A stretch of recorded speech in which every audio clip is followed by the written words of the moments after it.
What a wonderful Sunday it is. Welcome back sa MPL-PH Season 6 regular season. Pangatlong araw ng week number 6. At kami pa rin ang inyong mga casters. My name is Wolf, your anchor with Rockhart, the analyst. Rockhart, how's your Sunday, man?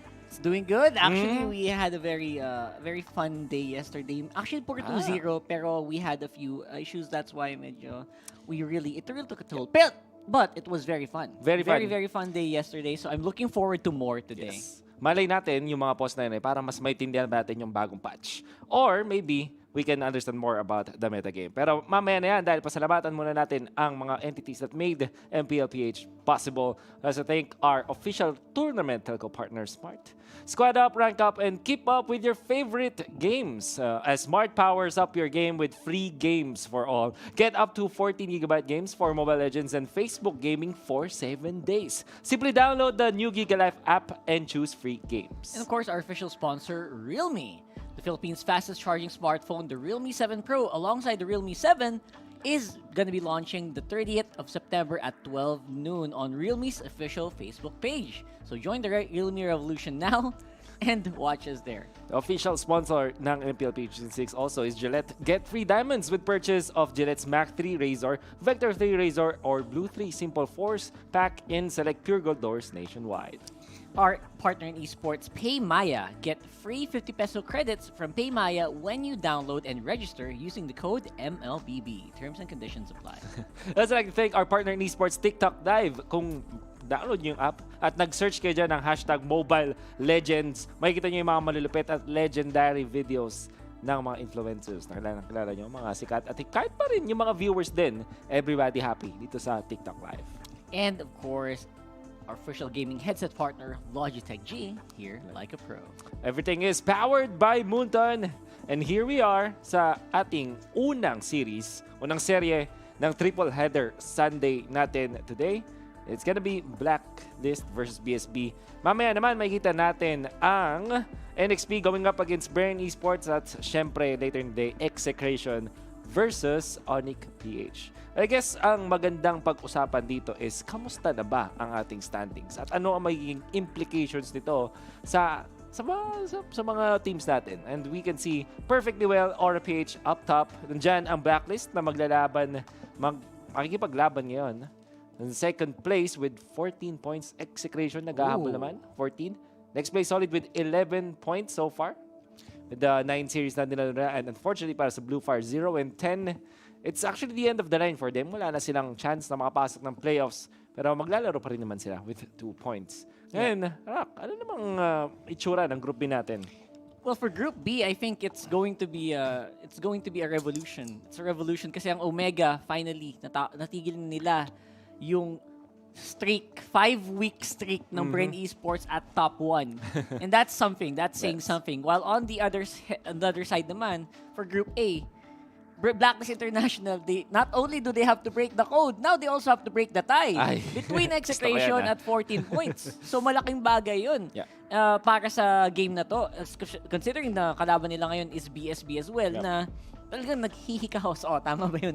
Naghihikahos sa puntos sa pang-anim na linggong ito. Yes. And perfect nga naman dahil ang ating maglalaban ngayon is Blacklist and BSB. Sinabi mong naghihikaos ang BSB, that is actually correct. Ang kailangan dito ng BSB ay technically lahat. Kailangan nilang mauhusan ang Signal Ultra at INTL-PH. Exactly. Unfortunately, ang BSB ay natalo ng 2-0 sa Signal Ultra noong nakaraang linggo. Tapos natalo din sila sa INTL-PH ng 2-0. So napakahirap talaga ng kanilang head-to-head match dito. Ngayon, kung mapapansin niyo, hindi pa sinasabi na tamang nandun na talaga ang Onyx as well as Signal. Kasi wala pang ganong announcement.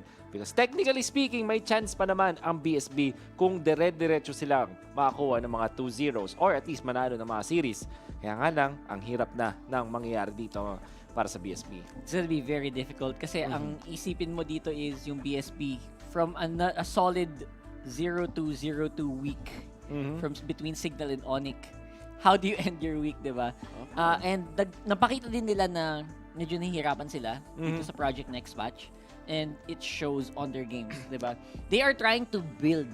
They're trying to find their identity. It's becoming very, very difficult for them Pero syempre, we also have to talk about Blacklist.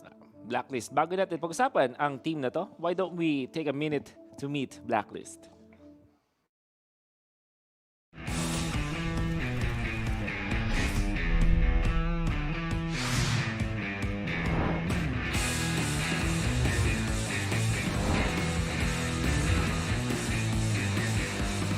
I-describe ko yung team namin as black kasi nagdidilim na yung paningin namin sa kanila.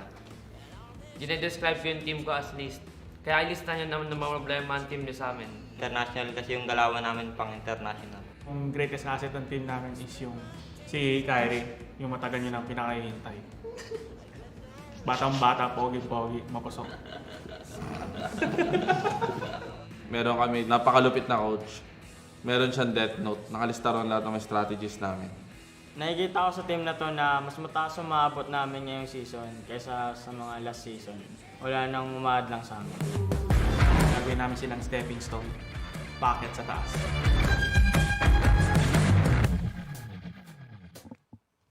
Three words to describe, katulad ng sinag-usapan kahapon, Black, List, and International. Yun nga lang, hindi ganun ka-impressive ang mga previous stats ngayon ng Blacklist International. Nandyan si Full Clip, Aqua, Edward, Dexstar, Eson, at Killer. So far, ay nasa losing streak ang Blacklist International. Natalo sila ng 2-1 ng NXP at 2-0 naman ng Aura PH. At meron nga dito tayo magandang narrative para sa Blacklist International. Merong curse ang Blacklist katulad nung last season. In fact, nag-post din si Edward mismo eh. Yeah. Meron sila nung second half curse kung saan sobrang lakas nila sa unang half ng season and then come the second half, dun sila nadadali. Do you think that we will feel that this game? I remember that time na tawag natin sa kanila mga dark horse ng tournament ng Season 5 and then we stopped saying that around halfway point. And I think that's accurate. They have shown super strong openings and yung consistency yung nagiging problem nila at the later stages. So, considering na yung team naman na to, sobrang aware dun sa kanilang mga kahinaan, as they say, sila din may sabi, I think that's a good sign. That means, ginagawa nila siguro ng paraan yun. They are probably finding a way to improve. And definitely on this patch, this is one way to shine. This is one time to shine over your opposition dahil yung kalaban mo medyo nangangapa din sa dilim. Actually, yun nga eh. Parang the thing with Blacklist, we expected them na dominant dapat. Kasi may malapit silang coaching staff, but that did not happen. On the flip side, ito naman yung team na parang hindi rin ganun ka-solid ang coaching staff. That's BSB. But before we judge ang BSB, why don't we take a minute to meet BSB?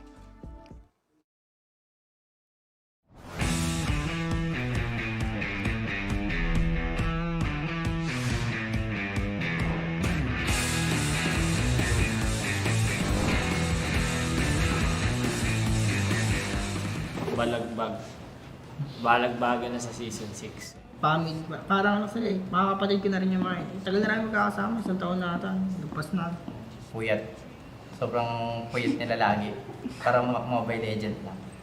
Masaya din. Kasi natatalo, wala lang silang pake. Tuloy lang, bawi next game. Kaya ganito kami kalakas kasi maayos lahat ng ugali namin. Walang natitiil, palaging positive.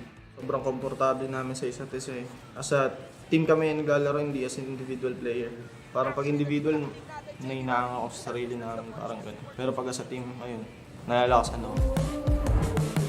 First game pa lang, suntukan na. Ang kagandahan daw sa kanilang team ay wala sila masyadong pake kapag sila ay natatalo. Pero katulad ng sinabi ko nung isang araw or kahapon, ang BSB kailangan na nilang isipin yung kanilang mga pagkakamali at mag-adjust dahil luging-lugi na sila ngayon sa ating standings. That's Drix, Ana, Wilson, Trevor, Capwad at Chider, ang mga miyembro ng BSB. Rockhart, what's wrong with this team so far and what can they do para naman makapalag sila sa Blacklist International? Yun ang hinahanap natin ngayon eh. Do they realize yung mga pagkakamaling nangyari kahapon with the draft? They were drafting very aggressively and with sobrang greedy nung ginagawa nilang draft nung nakaraan. Sabi ko kahapon, probably they're trying to experiment. But you're in a spot where their only way to go is up. There's only one way. Paakyat na lang dapat talaga. Pero it showed na from the results yesterday na hindi pa siya talaga ganun ka-solid. So I think BSB will need to study more. Yeah. Sana nakapag-aral sila nitong nakaraang 24 hours na dumaan kasi I know hindi yun ganung kalaking tsansa para sa isang team na makapag-aral. Pero yun talaga eh. Yeah. That's all you need to do for the meantime. Study and practice kung ano yung kailangan yung gawin. For now, more aral kasi talagang you have to figure out your identity first before you can practice paulit-ulit ng ganitong lineup. Kailangan mahanap mo anong lineup ba ang gumagana sa team mo. Yeah. And unfortunately, kunulang sila siguro ng oras. Oo. Lalong-lalo na ngayon dahil ang katapat nila ay BLACKLIST International, a team na alam natin ay laging prepared. Siguro, nagkamali lang din talaga ng gising kahapon laban sa Aura or maybe nung kalaban nila yung NXP, medyo na-underestimate nila yung kanilang mga kalaban. But we know na yung BLACKLIST ay maaasahan naman when it comes to preparation. Gano'n sila ka-prepared at gano'n sila kagutom na makakuha ulit ng mga puntos, we will know. Maybe later. But for now, bakit hindi natin kamustahin ang ating resident analyst na hindi ko alam ngayon kung siya na ay action man or action star or kung naman. Manjin, take it away. Kailangan na nating ritualan. Ito na ang pagtatawas natin sa sumpa nitong dalawang teams na to. BLACKLIST International, meron silang sumpa. Kapag half ng season, bigla silang natatalo. Meanwhile, BSB, kapag natalo pa sila dito, baka nga pwede na silang matanggal. Isa lang ang pwedeng manalo. Ako, si Mang Jin. Ayos ba yun? Mang Jin, ang inyong resident analyst at tagapagtawas para sa sumpa ng BLACKLIST International at ng BSB. Pumunta na tayo ngayon sa ating head-to-head matchup. There you go, guys. BLACKLIST International.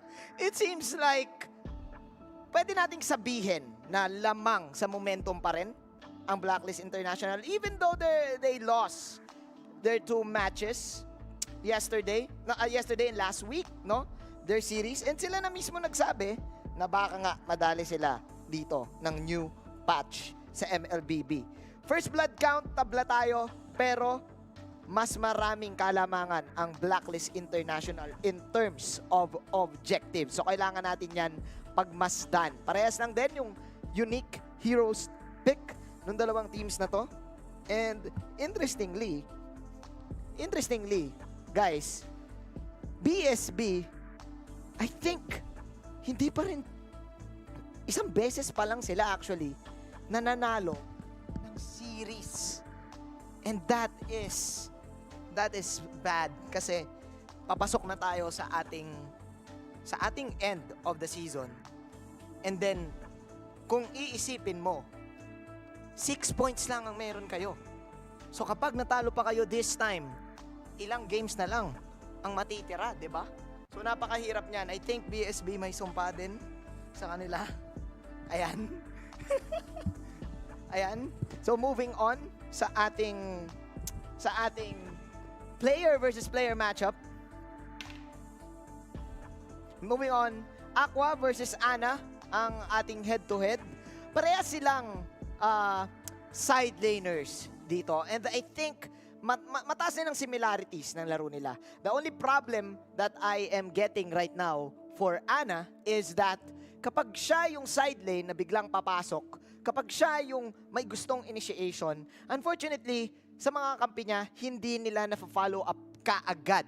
This is probably the reason why 43rd si Ana sa ating standings, even though may mga clutch moments siyang ginagawa. Meanwhile, magkaiba naman ang storya para dito kay Aqua. Kasi nga, mas mataas ang synchronization ng team. Kitang-kita naman sa kanilang pagkatabi-tabi sa kanilang bootcamp, no? Sila lang yung may sasakyan setup and mukhang family talaga sila. Pag pumasok si Aqua, instant, meron agad follow-up. I think BSB really needs the communication. Unfortunately, kahapon magkakaiwalay sila. This time, makikita natin kung magkakasama sila. The only problem I have, again, for BSB is they need to find their identity. And with the slump na meron sila, nako, delikado na nga. Ito na ba ang pagtanggal ng sumpa ng Blacklist International or matanggal na rin ng BSB yung sumpa nila na lagi silang natatalo, no? Kung matalo man ang Blacklist International dito dahil siguro sa bagong patch, kailangan na rin nilang kabahan, no?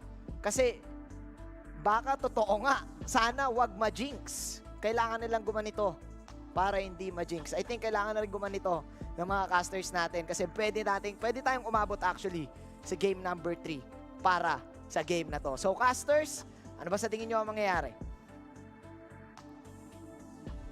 Hindi natin alam eh. Pero ang malupit dito, Rockhart, dapat para ma-break ang curse ng bawat isang team, kailangan nilang manalo over the other. Unfortunately, isa lang mananalo sa ating serie na to. And we don't know if that will be BSB finally makakuha ng isa pang panalo or will it be Blacklist International finally na natapos na nila yung kanilang curse. And we will know. Buti na lang din ay marami tayong mga nakahandang mga stats dito from us. Rockhart, do you know na ang Blacklist ang may second to the lowest na kills per game average in the league na 13.0 at ang sumunod lang sa nila ay Blue Fire. And Blue Fire, alam natin, yung team na nag-struggle talaga. Pero kahit sila yung second to the lowest na kills per game, sila naman ang second highest when it comes to average KDA. Anong ibig sabihin yan? Mukhang ang focus ng Blacklist ay hindi sa pagpatay, pero overall to win the match with the Yes. team. How do you feel about that? I actually think na it speaks a lot yung about their mentality. And like, ang gusto nila mangyari here is talagang manalo lang. Alam mo yung basagin lang yung base. Basagin yung mga tore, kunin yung turtle. Hindi mo kailangang makakuha ng kills. Kahit naman alam nating kayang-kaya nila for sure. Full clip, grabe naman yung individual KDA niya. Pero the rest of the team, you know what? Tulungan lang natin si Full Clip. Kahit mag-suffer na yung KDA natin, okay lang para sa amin. As long as, kita mo nga, kuha lang natin yung tore, kuha natin yung base. At hindi naman ibig sabihin nun mahina yung ginagawa nila, hindi maganda ginagawa nila. Effective naman eh. The points, man. Puntos pa lang. Kita mo na kahit ganun ginagawa nila, kahit sobrang conservative ng gameplay nila, nanalo pa rin sila. Ay, ito naman para sa BSB, ang interesting na stat na kahit nandun sila sa losing record, imagine mo, 5 wins, 16 losses ang BSB, 1 win sa series at 8 series losses. Pero, meron silang ray of hope. Nandyan si Drix. Kapon, 4th place yata siya when it comes to the rankings ng KDA. Pero ngayon, nasa 5th place. Katabi niya doon si Full Clip naman. So, Full Clip versus Drix ang ating makikitang laban dito na top 4 at top 5 sa average KDA ng mga carries. How do you feel is this of importance para sa teams? Yun nga yun eh. Kahit natatalo ang BSB, si Drix, hindi yan magpapatalo. Alam mo yung feeling na, okay, wala na kaming base, papatay pa rin ako. Laban pa rin. Yeah. And I think that attitude is translating well for him individually. I just wish that it translated well in the battlefield. And baka pwede nilang gamitin yon sa ibang paraan. Yeah. Pwede nilang gamitin yon para secure ng mga team fight, maka-secure ng skirmish man lang. Kahit hindi ka maka-ace, hindi ka maka 3 kills in a team fight. Makakuha ka lang ng ace ng skirmish win sa top lane, sa bot lane. Pwede mong gamitin ngayon yun eh. Yeah. Pwede mong gamitin yung power ni Drix na makapatay para makadalaw dun sa mga side lane at mapanalo yun. Tingin mo ba hindi na u-utilize yung factor na yun ng BSB? Kasi absolutely, para sa side ng Blacklist, si Full Clip gamit nila yung ganun. Parang lahat na kanilang resources, lahat na kanilang energy, china-channel nila para sa kanilang hyper carry. Ganun sila mag-operate ng Blacklist. Tingin mo ba yung BSB in the past, kaya rin hindi sila nanalo sa mga laban, ay dahil hindi nila na-utilize si Drix offensively? And if ever, paano nila gagawin yan? I would say na hindi naman I think they have been going along the meta. Ginagawa ng Blacklist ng BSB is going along with the meta na guys, patabain lang natin yung carry natin. Let's just let him farm. Yun yung nangyayari for the past how long already. And I'm sure aware sila sa nagangyaring yun. Ang problema doon is, of course, you probably are underutilizing yung raw capabilities nung carry mo, na si Drix. Baka gusto niyan lumaban ng maaga. Baka there's a chance na if he fights early on, if maging mas integral siya dun sa team fights, most likely magkakaroon ng better chance to win. Now, considering yung team naman nila, the rest of the team really needs to step up, I think. Para sa BSB, hindi lang around Drix Hindi pwedeng ganun Kailangan, I know Ana has been performing well as well. Yeah. Pag naka-show yan, those are very memorable for us. I think that's also going to be one of the very important factors here. Seeing the win rate of their show is not that good. But I think na it's still a very good factor kasi pang-protekta Hindi naman siya talagang yung show na lalaban Yes. Pang-protekta siya mostly for Drix. And it works. It really works para sa... Kaya din siguro mataas yung KD ni Drix. Yun nga Because of the protection nga naman. I mean, we focus our attention dun sa ibang members ng BSB. Gusto ko yung dito. Wash day yata si si Coach Bon si Coach Bon. Ang silaw ako. Grabe. Ano ba? Apple green? Apple green. Basta yun. Ganun. Very fashionable. Fashionable si Coach Bon. Yung BSB ay hindi mukhang nasa isang room naman pala sila pero magkakahiwalay lang sila. Spacing, social distancing din sila. Social distancing. Which is contrary to the usual. Interesting. Yeah. So, they look like they're ready. They look like they're ready to roll. So, I'm very excited to see kung Blacklist ba dito is magkakaroon sila ng parang light switch kasi tinalo naman sila ng aura ngayon ng solid, 'di ba? I wonder if that's gonna be a change kasi the games were 2-0 pero feeling ko hindi siya close hindi siya one-sided no? May mga games na talagang one-sided, yun ang masasabi ko. Yeah, there are obviously pero I think the last one was a bit parang nanghina na lang talaga. Yung laban ng Blacklist versus Aura ay yun yung siguro talagang masasabi ko. Mahirap. Competitive pa rin. At interestingly, sino bang mag-aakala na may team na kayang makatalo sa Brain Esports ng gano'n after being the best in the team at napakalakas. Mukhang Yeah, they are. Wow, this is great. Astig Sige. So for the meantime, again, we are still waiting for the lobby to get ready and hopefully you guys are also ready para sa isang mahabang. I'm expecting a very, very long day today. And also, we have an English stream that's happening right now on Mobile Legends Esports and Mobile Legends Esports Facebook at YouTube. Check that out if you prefer the English commentary. Although meron naman ako kahit konti. Konti lang Semi-English. Ayaw konti lang naman Semi-semi lang. So, as much as possible, alam mo, I really want to see BSB as well. Like, I want to see some signs of life from this team. I'm hoping na may makuha sila ang at least one game here. I know that sounds weird. Pero I hate seeing them like this. For me, to see a team like this struggling na parang no way out for them, it feels bad. It feels bad in a competitive level, Mr. Rockhart. Kasi parang hindi mo na-feel nga na nasa pinakamalaking liga ka, parang you want to be excited almost every time. But this is what it is. Nangyayari talaga yan sa ibang mga teams. Kasi ganun tumataas din talaga yung level of competition. Kailangan nila mag-keep up. Kasi yung mga teams talaga ay nag-strive talaga na maging pinakamataas. And you can expect that even from a team na matagal na sa liga, yung execration, imagine mo sila na din yung pinakamatagal dyan, isa sa mga pinakamatagal dyan, pero laban pa lang din ang laban.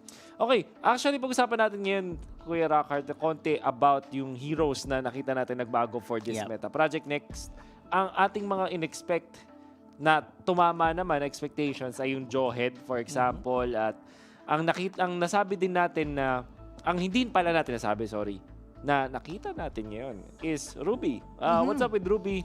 Bakit ba siya parang maganda sa meta? After watching yung 2 days, nababan, napipick, priority? Halos lahat feel about that? Halos lahat ng games, there's a Ruby pick. And sa totoo lang, magandang magandang sign yun. A sign na may mga hero talaga na natatago lang. Siguro feeling ko dapat matagal na nilang kinuha yung Ruby no? Mga hero na natatago lang at kayang sumabay sa mga pagbabago. And we are going into the draft, mga kaibigan. So I'm expecting Ruby to be pick again today, for sure. At least, kung hindi ngayon, next game, most likely. Kasi it's just so good. I think a lot of the teams na nanood sila kahapon at nakita nila, wow, kayang-kaya mangmama ng bully sa loob ng base ng Ruby, sa loob ng base mag-isa. And that's very interesting. Not many heroes can do that. I think Uranus na lang susunod na kayang gumawa nun, di ba? Oo. So, At ang maganda pa kasi kay Ruby, if I'm not mistaken, every skill na gamitin niya meron siyang dash. So, yun yes, naman ang paganda kasi. exactly. Ngayon, Tamu's top priority para sa mga teams. Uranus at Esmeralda din. Para naman sa mga side na mga cores or mga supports pala. I mean, Jawhead at Hilda ang mga priority ng team sa atin. And you know, interestingly, parang yung Valir yata na-ban sa lahat ng games na napanood natin. Pansin mo nga eh. Or at least when, kung hindi man siya na-ban, auto-pick teams. Anyways, Blacklist International, eto na Rockhart. We are seeing Khalid. How do you feel about this hero? Itong dalawang hero na to sa totoo lang, hindi na ako naggulat. No? Kahapon ganun na ganun din sinabi natin. Itong dalawang hero na to ang pinaka-integral sa mga lineup. Kasi gusto ng team ma-anchor na agad yung side lanes nila. Gusto nila may security. Okay, ito na kayo dito na kayo, wag na kayo aalis diyan buong laro. Parang ganun eh. Parang pero hindi syempre hindi naman siya obviously ganun. Gusto nilang secured yung first 4 minutes ng laro nila. And that's very much understandable. Now, yung picks naman na pinapakita ng BSB, they are Yi San-shin, which is a 50-50 win rate pack sa kanila. Yung FAMS, nagulat ako actually. Kasi, the FAMS is not something that they pick a lot based on the stats. And I would say na it's very interesting that they picked it up as a first pick. Siguro din ay nilang ibigay dito sa Blacklist. Alam natin sa mga mataas ang win rate. At napapansin ko rin yung mga teams ngayon talagang sinesecure ang kanilang mga carries in the early stages. Ngayon, standard naman, we are seeing Yi San-shin. Blacklist International, Lancelot naman. Parang yun ang yung trade-off eh. Blacklist, the usual Digi ban nila. Hindi na talaga nagbibigay. Kahit sino pala. Hindi lang pala sa aura nila ginagawa to. Parang sa lahat din pala. Oo naman. Siyempre naman. And the Digi pick as well, pinalalala namin to kahapon, hindi siya, there are gonna be consequences for the Digi feed strat. So, I'm sure hindi na masyadong pipilitin ng teams. Hindi na talaga. For the meantime though, Kufra ban, I'm relieved na pinapansin pa rin ng Kufra kasi hapon parang hindi masyado. Eh, no? That's right. Well, by the way, baka nagtataka kayo, bakit wala na yung ayun na yung ban sa Ruby, di ba? Bakit wala ng Atlas na napipick? There was a nerf din dun sa perfect match na sobrang tagal na rin ng cooldown niya. Add to the fact na yung stun na makukuha mo pag naka-perfect match ulti, yun na yung nawawala. Pero ito Blacklist International, kinuha pa rin nila yung Yuzong. I guess, kasi naman, pag tumingin ka, sobrang ubus na yung mga heroes dito sa side lanes. Yung BSB, ang bilis nila pinili yung Cyclops, pati na rin yung Baksha. Baksha, isang bully hero na rin from nasa BSB. At syempre yung Cyclops, magandang mage support. And can also lock down itong ating Lancelot. Kapag nag-star power lockdown yan, napakadaling huli niyan sa side ng Lancelot. Gusto lang din ibalik na naalala ko lang kahapon si Shider 2 games with the Thams, kaya siguro din kinukuha to priority ng BSB. Oh yeah, that's true. And it was not bad Thams. I think may time pa na nakalimutan yata niya mag-emblem, no? Pero hindi naman siya mukhang durug na durug sa lane. So imagine now. Imagine the status of Shider now on the Thams. So now, yung behind the Cyclops reasoning, obviously gusto mo yung gamitin pang huli din sa mga hero tulad nila Lancelot. Kung sabi ng mga viewers, sabi ng BSB, malakas pala yung malakas pala si Full Clip. Sige, huntingin natin yan. Yes. May Chow kami, may Cyclops kami. We'll see kung gaano kagaling mag-maneuver sa battlefield itong si Full Clip. Wanna go back lang, mga kaibigan. Gusto ko lang din i-remind ang lahat ng mga viewers natin na bago sila matalo sa NXP nung isang linggo, 100% win rate ang kanilang Lancelot. Ngayon, 5-1 pa rin yung kanilang Lancelot. Isa lang yung pagkatalo. 83% pa rin ang win rate. Wow. Ng Blacklist International gamit itong Lancelot ni Full Clip. Sobrang impressive na kanyang performance at nakakatakot to makita. Ito na ba ang confidence boost? Ito na ba yung pangtawas? Pangtawas? ng Blacklist International? Ito na ba yung agimat nila para tanggalin yung curse? We will find out. Nandito na tayo sa ating Game 1 ng Best of 3 Series. Sa laban ng Blacklist International at BSB Tingnan natin ang laning configuration dito. Sa gold lane, mukhang pumapes doon si Drix. Yep. And Drix looks like he is going to be left alone for at least for the meantime. And now, ang tanong dito is, kamusta kaya ang TAM support? Parang TAM support ang labas nito eh. Very interestingly enough. And the gold lanes are going to be very crucial as well for the Yuzhong. Again, I'm a little surprised by the Yuzhong pick sa totoo lang kasi I was expecting na hindi siya masyadong mapipick ngayon. Yeah. So, surprised that Blacklist picked it up. Although, syempre sa win rate na 71%. Yeah. Bakit hindi? Di ba? Bakit hindi? Well, Kahit, maraming nerfs kasi siguro. Kaya yun ang naisip natin. Bakit siya mahina na kaya bakit nerf. Kaya nga lang, tingin ko Rockheart, nagkaubusan din kasi ng mga side lanes eh. totoo yun. May nanakaw dito ang BSB. Tapos may nanakaw na Thams. Nagban sila ng Ruby. All these valid side laners or quote-unquote off-laners nga na sinasabi natin ay nakuha ng BSB. Kaya naman siguro dun sa fourth slot nila, sinecure na nila yung Yuzhong. Kasi kahit naman sabihin natin na nerf siya, kung siya naman yung natitira na pinakamalakas, bakit mo nga naman nahayaan makuha pa siya ng ibang team? That's true. And Aqua, of course, has been playing that very well. A lot of things na kailangan mong isipin dito is, bakit nasa gitna? Bakit nasa gitna si Shider? So may support Thams is a thing. Hindi Alam mo mag-side lane siya eh. Merong theory kasi ako nakita sa ibang mga teams na ganun nga eh. Parang 'di ba dati ang 1-3-1 nasa gitna yung pinaka-carry nyo, nasa yung side lane. Yep. So pinagpalit nila basically. Kasi ano ba yung nakuha sa mid? Wala eh. Wala masyado eh. Wala kang gold or EXP doon. Yeah. So yung marksman or yung carry, meron siyang 1v1 na lane sa baba na hopefully may panalo niya. Kasi pag hindi niya naipapanalo yung lane na yon, doon siya yari. Pag hindi niya nakuha yung level 2, mahirapan siyang mag-jungle at mahihinaan yung kanyang mga rotations, di ba? That's one thing. However, I don't know if that works. Sa totoo lang. Nakita mo na bang gumana? Hindi pa naman. Hindi pa. Kahit ako Sadly, eh. no. Kahit ako hindi ko pa nakita masyado eh. Theory kasi siya eh. Theory, no? Kasi if you think about it, it makes sense. Ibato mo lang yung marksman mo dun sa gold lane. Okay, magkaka-gold yan.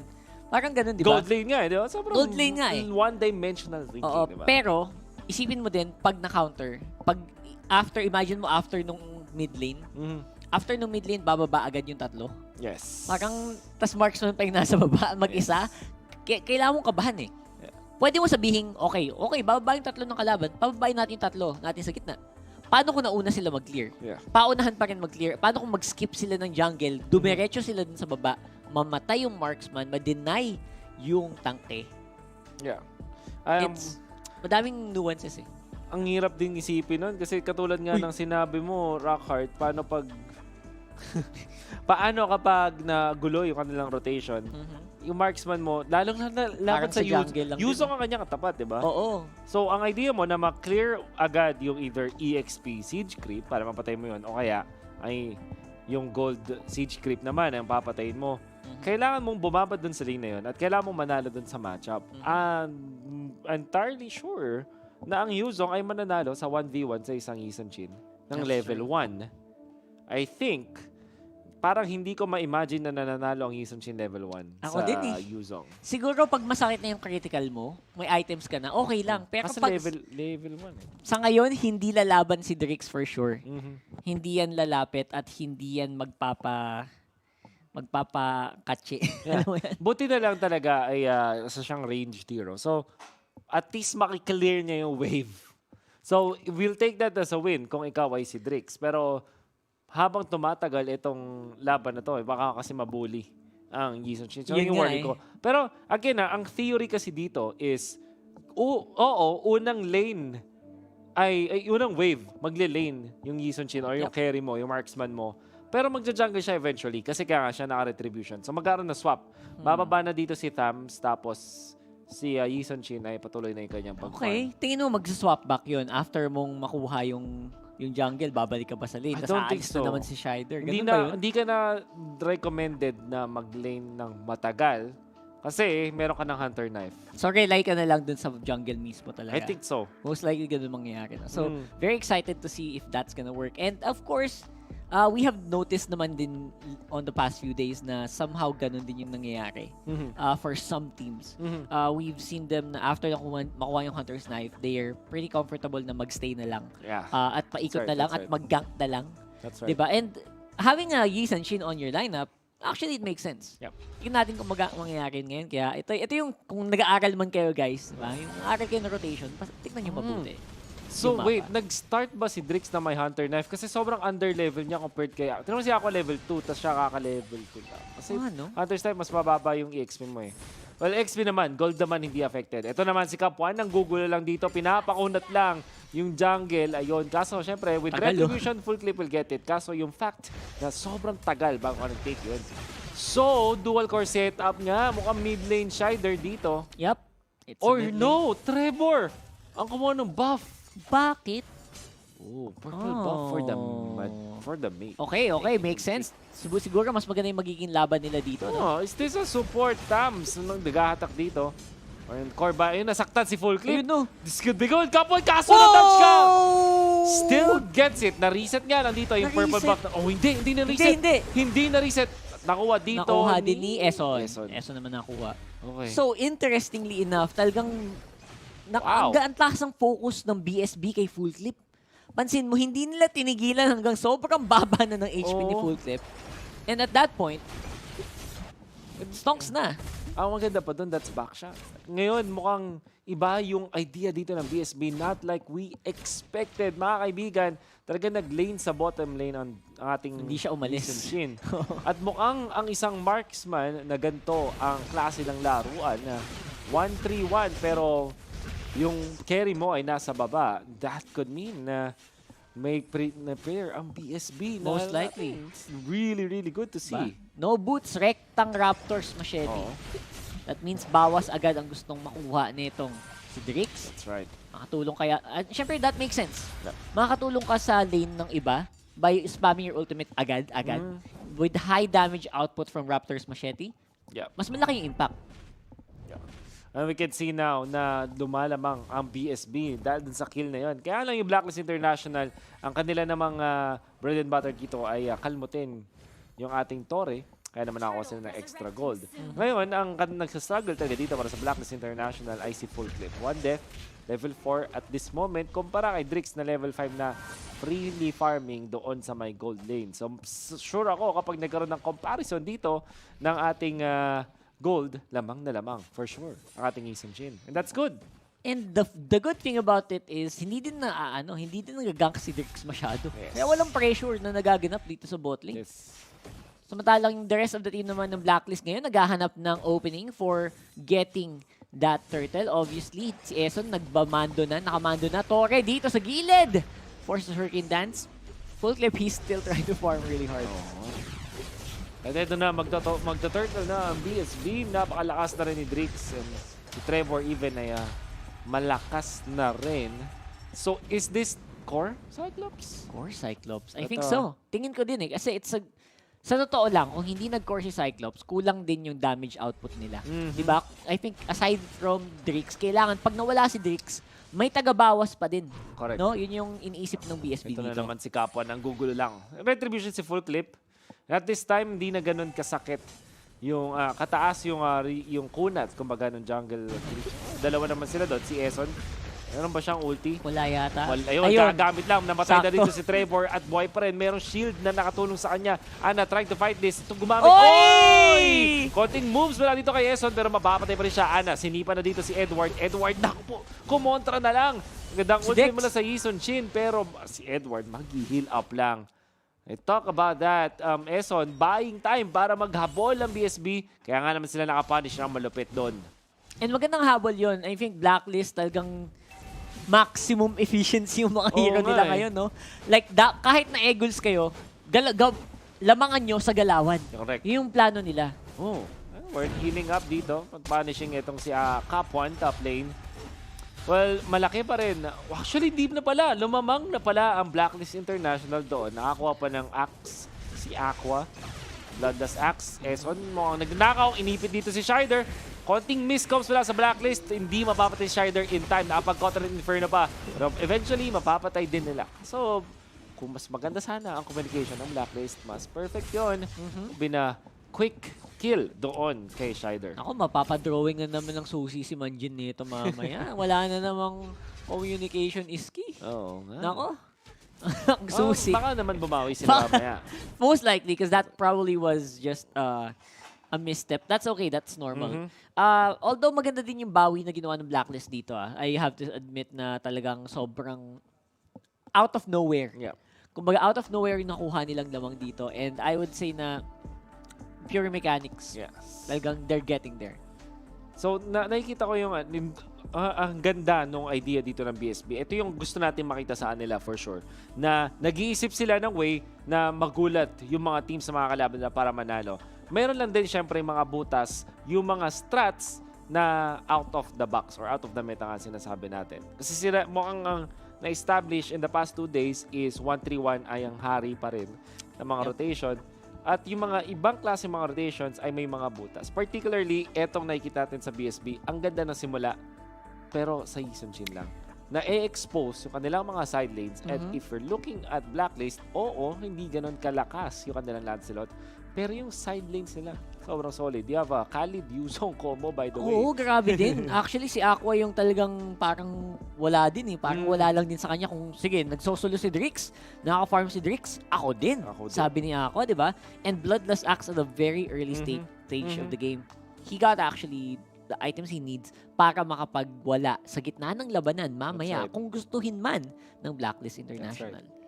So, I will look forward to having more, I would say, more opportunities for BSB to open up to show off itong Cyclops na to kasi hindi pa natin siya nakitang lumaban diretso dun sa Lancelot. Hindi pa natin siya nakitang lumaban diretso dun sa Yuzong. Feeling ko kulang sa ikot yung BSB no. Na-stuck sila in a specific lane trying to get gold. Interesting point. Parang no? Sometimes maganda na hindi ka gaano makulit at nag-iikot at gumagawa ng play. Pero minsan, kinakapos. Especially considering yung hero nila. Cyclops yan eh. That's right. I think it's underutilized at this point. So sana magamit siya to go for, naguluhin lang sila Edward, di ba? Sila Dexter, especially si Drix. Yes. Sorry, especially si Aqua din sa baba na katapat ni Drix. So, tingin mo ba nag-a-attempt dito ang BSB na mag 4-core setup katulad ng sinasabi? 4 cores? Bakit naman 4 cores? Consider ba natin na si Thams ay isang support dito? Or at least quote-unquote utility or quote-unquote supporting role? Supporting role, parang yung actually. Cyclops kasi mas mayaman siya sa Thams eh. Oh, actually, sa totoo lang. Ko dito. How do you feel about this? Masyado bang greedy to? Kasi for me, it's greedy. It is. It really does look greedy. Sa totoo lang. Kasi these heroes, the heroes that they picked actually do require a lot of gold para maging makunat, para tumagal sa laban. At kung papansinin nyo si Shider, aside from Koteran Inferno, wala talaga siyang masyadong mailaban sa maitulong sa BSB team fights. Siyempre, Molten Sights, pang pagulo, pang zone ng konti. Pero sa early game mo lang magagawa yun. Mamaya, sa late game, sa mid game, wala na, hindi naman takot yung mga kalaban mo sa Molten Sight. That's right. At ngayon, kung wala kang team fight kung wala kang ambag sa team fight, kung meron kang isang hero na walang ambag sa team fight, the early stage, doon ka nakakabahan. Kasi katulad nga ng nakita ninyo mula sa Blacklist, nakapwesto na sila sa Turtle, and mag-isip ka kung ikaw ay Blacklist, paano mo i-approach to ngayon? Wala kang masyadong items. And sabihin na natin, sa first rotation ng buffs, napigilan mo yung Lancelot, napatay mo siya. Pero ano ba naman yung isang pagkadapa ng ating Lancelot when in fact nakapag-free farm na siya ngayon? Yep. Considering na roaming pa siya sa lagay na to, hindi siya nakastay sa gold lane. He's actually doing a very good job. The problem here is, of course, yung Lancelot is not as high up as the Yi Sun-shin pa rin. Dahil nga sa advantage na kuha niya sa jungle, alam mo yung nasa gold lane ka, tas jungle, tas gold lane, tas jungle, tas crab. Diba? So madaming gold. Si Yi Sun-shin, kahit hindi siya sumasama sa team fights, tas may assist pa from the Mountain Shocker, additional income pa yun kung sakaling tuwing nakakill itong BSB. Now, Interesting. Paano? Kamusta ang laban? Pag sumama na si Drix, yun yung inaabangan ko. Yeah. Kasi nga naman, na in fairness, kahit dun sa stay lane, dun sa gold, at fact naman na gold lane yun. Ibig sabihin, nakapag-farm naman ng matino itong si Eason Chin. Well, isa lang yung buff na napupunta sa kanya palagi, which is the orange buff. At alam naman natin, kailangan yun ng mga marksman. Pero imagine if talagang nakapag-full jungle dito, full ikot, kumbaga, itong si Eason Chin, mas nakakatakot siya. Mas sana, no? Ang plano kasi naman yata dito ng BSB, sige hatiin natin yung mapa. Okay. Iyo ang orange, akin ang purple. Parang ganun ang ginagawa nila ngayon eh. Alam mo, nagawa na natin yan before. Dati Zen oo. Esports. Tama. Akin yung red, orange Oo. yata. Nung Hindi. game word ako. Tama ba? Nagnakaw ka nun. Oo. Pero kasi, ito si Shinbu, tsaka itong si Manjin, Sa kanila lang yung purple. Naghahati sila dun sa purple. Oo, ginawa natin yun before. Wala pang patch na ganito. Wala pang... So, nag-work siya. Naging MCL champion kami dahil to. Pero syempre, di ba? Iba na to. Inaalala mo talaga, MPL no? na to. Yung MCL. Iba yun eh. Every Saturday. Yung MPL, ito. Ito lang The yun. big boys. The big boys. And mukhang yun yung ginagawa ng BSB ngayon. Yep. Now, malaking pagkakaiba yun sa plano ng Blacklist na talagang lahat kay full clip. That's right. Now, dahil doon kaya ang bawi ni full clip. Yeah. Tingin ko magandang aralin yun. Kasi yung bawi ni full clip, madaling makahabol if you're Lancelot. Especially pag nakuha ka, umabot ka level 10, level 11, level 12, halos 2 hits na lang yung mga jungle camp. Lalo pag sa'yo lagi yung buff. Lalo pag nauna ka sa level. Di ba? At syempre, pag nauna ka sa levels, early game, damage output ng isang mga heroes na nagbe-benefit dito totally like the Lancelot. Alam naman natin na talagang masakit at makati.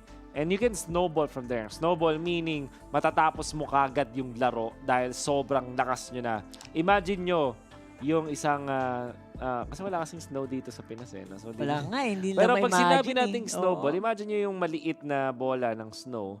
Kapag gumugulong siya sa isang incline, di ba palaki siya ng palaki kasi nag-accumulate siya. Oo, nakuha niya yung snow sa paligid. Sa paligid, basically. At mabilis yun. Tumalaki habang tumatagal. Exactly. At yun ang tatagating snowball effect nga naman. Na nag-snowball ka basically. Kasi wag niyong imagine siya na mabagal na paglaki ng snowball. Mabilis yun. Oo, rumaragasa. Rumaragasa. Yun. And they're gonna be hitting the truck, kumbaga, mamaya sa side ng Blacklist International kung patuloy nilang mabibigyan dito ng farm si Lancelot.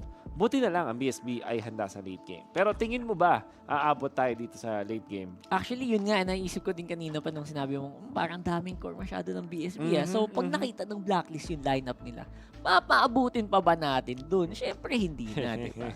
I think we want to end this as much as possible mid-game within 15 minutes tapos na to. Oo. 14 minutes tapos na to. Kung hindi, most likely, there's a good chance pag umabot pa yung 20 minutes, kahit na eagles na yung BSB, yung mga core nila, like yung fams nila, kahit nag-support yan, mag-full items. Di ba?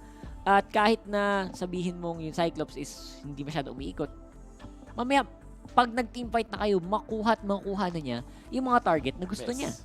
That's right. And I just wish, weird no? Parang wini-wish mo na yung BSB pakitaan tayo ng bago dito. Oo. Na mag-work yung strat ng BSB. Why? Because we will see something else. Turtle has been slain at may naipit doon yung Cyclops. Sinabol dito si Cap1. Mukhang may go signal ang Blacklist na mag-dive at Eto na ibibigay pa nila kay Lancelot. Eson! Nakarinig. Nakatalon! Naku po, pero nasipa pa rin. May punishment ba ang Blacklist? Wala na dahil hindi na nila na-stun si Ana. Sinabi ko bago magsimula ang game na to, bago pa tayo mag-draft Ana's Showmans, kaya niyang gumawa ng mga milagro and yun ang inaabangan kong gawin din nila. So, we definitely And as I said, kahit na hindi siya sumasama sa mga team fight, level 10 pa rin si Drix. Pero si Full Clip, naku po, sabay pa tayo doon, Rockart. Maubuhay nga lang talaga doon. Comes Cap1, Edward bina-box out. Full Clip, hindi abutan dito ni Cap1. Pag-recall sa base. Grabe, no? Killer instinct. Killer instinct, man. Si Full Clip talaga, kahit na under-level yan, ha? Usually, Lancelot, dapat labang sa level niya kasi base clear, di ba? Pero kahit under-level yan, he can still pull off things like this. Yeah. So, big props to them. Pero again, habang tumatagal, BSB is just getting stronger. Nakahabol. They need to close off the map as soon as possible. Alright. Sa gitna naman ang contention. Yung Little Wonder makukuha dito ni Trevor. We're talking about the importance of this Little Wonder so far ba, Rockhard? Yep. Gano'n ba ka-importante itong Little Wonder niya? Lalo na nagbago siya. Yeah, that's move speed, tapos mana regen, I believe. At, syempre naman, move speed around the river yon. Not to mention, syempre, given na yun na pag pumatay ka ng isang jungle minion, XP yan, at gold, na hindi makukuha ng kabilang team dahil isa na lang ang Little Wonder ngayon. I believe mas matagal din yung buff ng Little Wonder. As they take down yun, napakaganda naman no? Hintayin nila. At ito na nga yata yung snowball na inaabangan natin mula sa BLACKLIST International. May dragon doon sa may bottom lane. Mid-form Shider, can he defend this? Parang hindi yata parang nakakatakot yata mag-defend. At magde-defend pa rin dito si Shider sa bot lane. Napaligiran siya ng tatlo. Inipit pa ka ni Eson at makakuha pa yung kill sa Akai. Na-credit yun. Full clip. Try to run away. Thorndraws. Oh! Grabe naman yun. Beautiful ML mula kay Full clip. Kaya pa niya matakas, hindi pa rin yung Farsa, pero ang kapalit was the Cyclops. Aqua, makaka-double kill dito ang ating Isun Shin. Mukhang online na rin. Makakatatlo pa siya. Lumalaban pero si Edward. Stop that. Triple kill para sa ating Khalid. All of a sudden, BLACKLIST International ay nalo na naman sa clash. At syempre, sinimulan yan na malupit na galawan ni Full Clip. Yep, 4 na targets ang nawala dahil doon. At si Full Clip, siya yung pinaka-target naman ng BSB. Pero sabi niya, no, you don't. Lalaban ako after dumating ng teammates ko. At na-utilize niya yung... Nakasurvive siya kahit may Cyclops. You can see the Gillette instant replay, Rockhart. What happened here? Yep, actually it was really it was a good show for Drake. Sa totoo lang, he was getting a good area, he was zoning out. Pero si Edward, look at this monster. Sana may slow motion tayo doon. Nakadali ng dalawa sa Raging Sandstorm. Sakto That was all they needed. At ang maganda pa doon is yung space ay masikip para sa kanila. Kaya sulit na sulit yung Desert Scimitar ni Khalid. Saktong-sakto din nung namin sila. Siyempre with the lifesteal doon, meron siyang Festival of Blood. Tumaas bigla yung kanyang KDA dito, 5-0-4 para sa ating Khalid na side lane ng BLACKLIST International. Si Edward talaga, no? Bigyan mo lang ng isang opening yan. As long as tama yung hero na gamit niya, kukunin talaga niya. And he has shown it right here, right now. Laban na naman yata. 2v2 doon sa may top lane. Dito si Full Clip at nakita na si Trevor slicing him down. Napakalambot. Dito kay Full Clip, pinapal na si Shider. Wala nang kontra ng Inferno. Thorndraws, finish it up! Double kill para doon sa ating Lancelot. Sa bottom lane naman, pinopwestuhan nila dito si Edward at si Eson. Kaso dahil body-body system ang BLACKLIST International, walang mapipitas ang BSB. In fact, 2 tore pa yata ang mapapatumba dito ng BLACKLIST International. Yep. Minamadali na ngayon ng BLACKLIST International. Tapusin ang larong ito. And sabi nga ni Full Clip, ito mga Cyclops na to yung counter sa akin. Sige, ilabas nyo. Ilabas nyo at lalabanan ko yan. At nananalo siya over and over again. We know. At using that, the Full Clip actually yung Phantom Execution dito. I guess na gusto na lang din niyang makapasok. As a matter, mabilis lang din yung cooldown ng ating Phantom Execution. BLACKLIST International so far, bigla na lang namang ng 6 na gold. And actually, 6,000 gold at 6 na tore rin ang kanana pa itong over BSB. 6-0 sa ating tore. Naglilinis na ang BLACKLIST International dito. Now, naghahanap na lang tayo ng opening para din makakuha sila ng Lord. I think that's what they're looking for as well. Now, BSB, they're trying to keep Drix alive. Yes. Si Drix na lang talaga ang pinaka-pag-asa na dito. And it's really becoming harder and harder for him to get that chance to go for the kill. Lord na makakuha dito ng BLACKLIST International. Very easily nag-attempt ang BSB dito pero masyadong malayo. Ang firepower ng BLACKLIST International, kaya naman di sila nakapwesto and BLACKLIST International will take that Lord 13-5. Ano yun? Ang agang nakuha ng Brute Force Breastplate din ni Aquan dito. And that's a good way to catch up dun sa nerf kay Yuzhong. So, ibig sabihin, sige, i-nerf mo pataasin mo yung cooldown ng skills ko, pero mas mabilis akong gumalaw, mas mabilis yung attack speed ko, magamit ko pa rin ng maganda yung passive ko. Very good itemization change. Kasi usually, hindi naman siya sobrang priority sa isang Yuzhong. I agree. Marami rin siyang mga spammable skills. So, it's lang. At ito na nga, ultimate. Kinontra na nga agad dito ni Aqua. Nagpakita. Drive-by. Drive-by. Fly-by. Fly-by. Nagkapwa na cancel dito yung ultimate ng Farsa. Samantala sa bottom lane, makapag-push naman dito ang Blacklist International. Thorndrose, pambate. Eson, lumipit na nga dito. Isa lang yung naipit pero lalaban pa rin ang Blacklist at makapapanish si Eson. Pero makakadalawa pa dito ang ating Khalid. Unstoppable naman dito si Lancelot. Pangatlo, pang-apat na kill ng Blacklist International. Ana, kaya ba niyang dumipensa? Mukhang ang sagot ay hindi. Dahil ang Blacklist International masyado na malakas ngayon. 12 minutes in. It seems like they will take game 1. At yun na nga, victory para sa Blacklist International. Grabe. So now, usually nagreklamo tayo lagi, di ba? Ba't lagi na lang itong mga hyper carry ang MVP ngayon? Siguro naman, even the stats don't lie. Si Grabe. Edward ang nagdala sa mga laban na yun. Feeling ko rin. Napakagandang paggamit ng isang Khalid na alam natin sa early stages ng laro ay devastating yung kanilang mga ganking potential. Sa late game din naman, sobrang laki ng ambag ng isang Khalid. Pero tingnan nyo kung paano kinilos ni Edward yung kanyang hero around the map, around the lineup of Blacklist. Talaga nakakuha sila ng malupit na playmaking potential mula dun sa player na yun. At again, full props to Full Clip. Full props to Full Clip. Pero, ang yung Desert, yung Raging Sandstorm, napakahirap patamain na skill na yan. Pero pansin mo, laging dalawa-tatlo na huli ni Edward eh. Timing is perfect. So, big props to Blacklist. And again, BSB, they're still not out of the game. Yes. We'll have to wait and see what kind of adjustments ang gagawin nila. Yeah, we'll see. Pero mukhang may ibang iniisip dito ang ating resident analyst, Mangjin. Mangjin, ano meron dyan? Mukhang effective nga ang pagtatawas dito ng Blacklist International on getting game number 1. BSB showed us something new this time.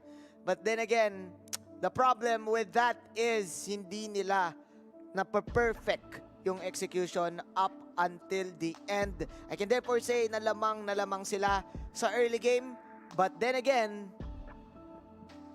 Mr. Edward, saglit lang. Yun. Okay. Mr. Edward carrying the team in his hands. No? Early item progression on the Bloodlust Axe, if I'm not mistaken. And with that, X na kagad dito kung sino man ang katapat niya sa top lane. Automatic, kayang-kaya niyang patumbahin. Perfect item, of course, para sa isang Khalid para makuha niya yung lifesteal na gusto niyang mangyari. I do agree na feeling ko nga din na support thumbs ang nais gawin dito ng BSB kasi si Shider ang gumagamit. And we all know that Shider loves the support role. Nagme-make sense? Yes, dahil ang taas ng level 1 damage ng thumbs because of the Grand Soul Lava na passive. Kada bato niya ng sight. The problem here for the side of BSB is they focus too much on shutting down this guy. Full clip, to the point na nakatingin sila kay Full Clip, hindi na nila nakita si Khalid at si Aqua. Let's move on to our post-game, post-match data. I mean, if you're gonna look at the objectives, stop play, no? Kasi nga, targeting Full Clip every time. But then again, I think na-undermine pa din ng mga players natin yung laning stage, the gold lane, the energy shield na nakuha ng buo dito ni Edward ang nakapagbigay sa kanya ng early game damage. Look at that. Early game towers, Full Clip, late game niya na nakuha yan. Pero tignan nyo kung gaano kayaman si Edward dito with the outplays na nakuha niya. Interestingly, Drix is the richest one kanina nung before the 5-minute mark. Pero nung umabot tayo ng 5 minutes, biglang nag-reset yung game at nalaro na ng Blacklist International yung laro na gusto nila. Moving on to our smart highlights. Ladies and gents. There you go. There you go. Magigets mo eh. Kasi you have the planet's attack, meron kang sights. Talagang shutdown si Full Clip. Pero kung titignan natin dito yung top lane, adjustments coming in from the side of Blacklist International, they know that they're winning this lane. That's why Eson is always going in for the backup, right? So, Shider at level 5, yes, Covenant Inferno, good, di ba? Kung ikaw ang Tams. But the problem here is that you don't have any damage output to deal with the Khalid. No? Hindi mo na makakancel yung lifesteal ng Khalid dito kasi bitin yung damage mo. Si Drix na lang ang natatanging pag-asa. And going back to this team fight, Edward was so outstanding, no? Sa game na to. Perfect execution ng kanyang Raging Sandstorm, getting 2, and Desert Tornado, sumakto pa na si Drix yung nahuli doon sa Raging Sandstorm na yon, and wala nang naging palag ang side dito ng team ng BSB after that, and it was all snowball. Your MVP of the game is Mr. Ironman. Lagyan natin Ironman dito. Yan. Unibeam. Yon. Ironman, Mr. Edward on the Khalid ang nagbuhat ng game. Sa tingin ko siya yung nagpatawas ata no? Siya yung tunay na tinablan ng tawas with 806 score. Again, early Blood as Axe, early BOD. Tapos tamang sustain items na lang with the Queen's Wings.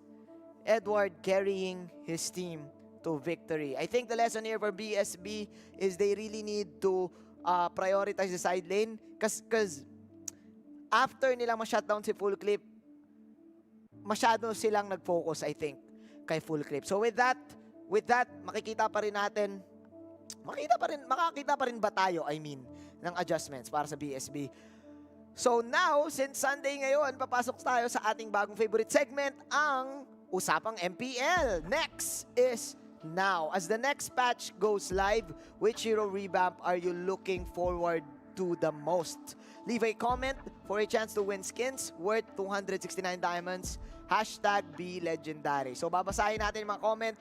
Sabi dito ni Gerald Jimenez, gusto kong makita si Saber sa aksyon dahil para sa akin, siya ang may pinakamalaking tsansa mag-fit sa jungle role. Okay, pwede rin. Actually, dati naging part si Saver ng ating meta.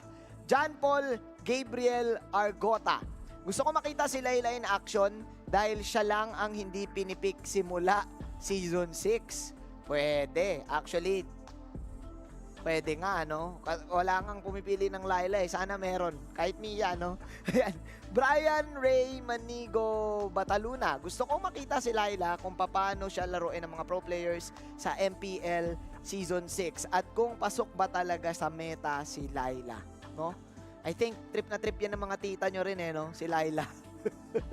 Kapag naglaro ka ng ML. Oh, by the way, onting update lang na hindi pa ata pwede. Actually, hindi pa pwede gamitin ang Project Next. Magkakaroon tayo ng update for that. But bago natin pag-usapan yan, syempre, gusto ko lang ibigay sa inyo muli ang ating giveaway code. Kunin nyo na yan dito sa baba. Yan, nakaturo. Yan, screenshot nyo na, i-type nyo na. Dahil baka maunahan pa kayo ng iba. Since meron tayong giveaway code, meron din tayong bonus giveaway code since sali kayo ng sali sa ating raffle draw. 13,000 participants ang sumali.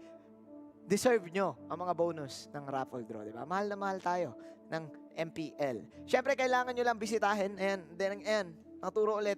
Bisitahin itong website na to, bit.ly/mrd-w7 para makasali kayo sa ating raffle draw. Kung kasali kayo since week 1 ng raffle draw, may chance kayong sumali hanggang playoffs at pwede kayong manalo ng mga malulupit na skins. There you go. Again, Edward carrying the team for Blacklist International. BSB showing us something new. Then again, nag-fail na naman. Kahapon nakakita tayo ng arrival. I think masyado silang nag-did well sa pagpapakita ng bago. Why not keep it simple na lang siguro muna, no? Malalaman natin yan pag binalik na natin sa ating mga casters. Guys, take the floor. Actually, di namin masasabi din, Manjin. Unfortunately, kasi mukhang ang BSB ay gusto nga talaga nilang gawing hindi simple ang ating laro. While yung Blacklist, mukhang ang kanilang natutunan mula sa kanilang pagkatalo kahapon ay keep it simple. Keep it simple. Yep. Like, stick to what works. Kasi, I think yung mga naging pinaka-successful na team ngayong patch na to is yung mga team na hindi naman sobrang nagbago. Pansin mo? That's right. That's right. Particularly Omega, nung nagpakita sila napaka-solid. Diba? Parang wala silang masyadong binago. Siguro yung konting prioritization ng first 3 minutes lang, technically Saka speaking. yung bands, Pero yung walang pinakamalaking masyado. nagbago. Yung bands Bands, mismo. Pero yung picks nila, Obviously. pansin Ganun mo, pa rin ganun eh. pa rin eh. Okay. So honestly, I will definitely agree dito with Manjin na mukhang dapat talaga simple at standard ang approach dito ng BSB. Simple eh. Simple eh. Smart ako. Diba? Pero, ikaw, ano ba sa tingin mo ang pwedeng gawin dito ng BSB? Sabihin na natin, yes, kailangan na magsimple. Pero ano pa ba yung mga kakaiba nilang pwedeng gawin dito? Ano bang pwedeng gawin? Blacklist. I think experiment yun na kung ano talagang, well, not experiment, but go for what actually is your identity.